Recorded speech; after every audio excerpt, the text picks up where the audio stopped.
एक दफा का जिक्र है। समुंदर के किनारे एक छोटा सा जापान का गांव था। उसी गांव के किनारे एक बड़ा और मशहूर होटल खड़ा था। उस होटल का नाम दूर दूर तक इसलिए मशहूर था कि वहाँ के खाने लजीज थे और उसकी मलिका की खूबसूरती की मिसाल लोग हर जगह देते थे। उस होटल की मलिका अपने आप को ला बेल वेनेजिया कहती थी।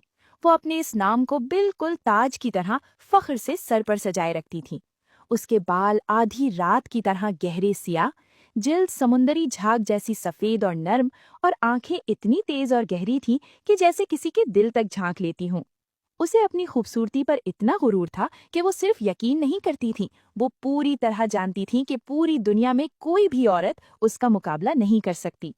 हर शाम जब थके हुए मुसाफिर होटल में आते और लंबी वुडन टेबल्स के गिर्द बैठकर खाना खाते, तो वेनेजिया अपने रेशम के लिबास की हल्की सी सरसराहट के साथ धीरे धीरे उनके दरमियान चलती।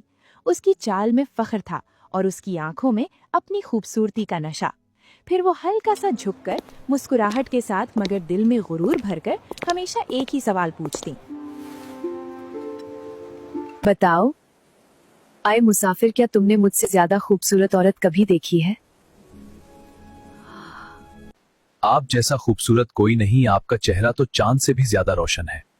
आपकी बातें मेरे दिल को छू गईं।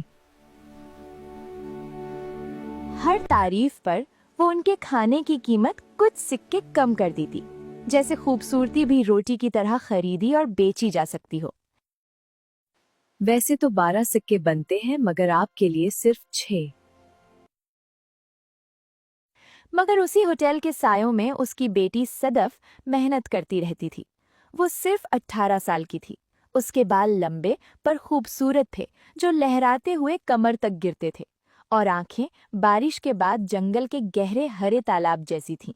जहां उसकी माँ तारीफ तलब करती थी, वहां सदफ बिना किसी बदले के मेहरबानी करती थी। वो सुबह से पहले उठती, ठंडे कुएं से पानी निकालती, फर्श को इतना साफ करती कि चमक उठता, भारी ट्रेज उठाकर मेहमानों को खाना देती, और रात देर तक मोमबत्ती की हल्की रोशनी में फटे हुए कपड़े सिलती रहती। वो कभी तारीफ नहीं चाहती थी, मगर फिर भी लोग उसकी तारीफ करते। एक ठंडी और खुशगवार खिजान की शाम थी जब एक अजनबी सराय में आया।